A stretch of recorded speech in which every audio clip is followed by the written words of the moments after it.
Rose was one of the speakers that we had, and kind of throughout the process of facing history, which was teaching us all about,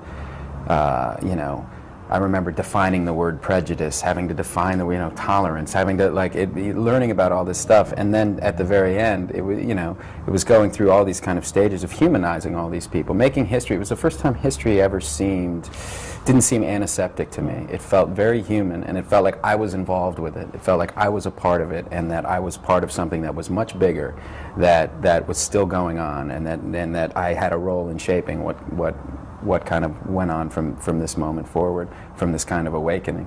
And at the very end, Anne had Rose come in and tell her story to the class, a class of 7th and 8th graders, and it was deeply affecting, remains to this day one of the most deeply affecting things that's ever happened to me, to look at this beautiful woman and she just was so full of life and so full of light, and to hear what had happened to her. My recollection was that she had lost 11 family members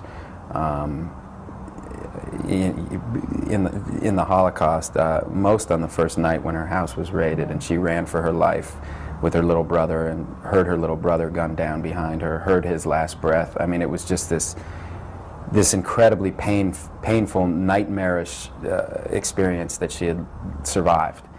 And her being able to kind of share it with these kids, I think was really deeply, it was disturbing for her. She kept saying, "I still have nightmares to this day. I still have nightmares. I can't sleep through the night."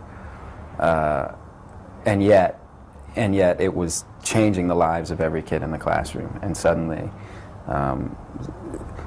this history, this kind of class, this kind of school that everybody's, I think it's pretty common for 12 or 13-year-olds to go, "I don't want to go to school," and I don't, suddenly we were interacting with history, and suddenly there was a face on it, and I remember that as just really, really blowing me away. It was one of the first moments that I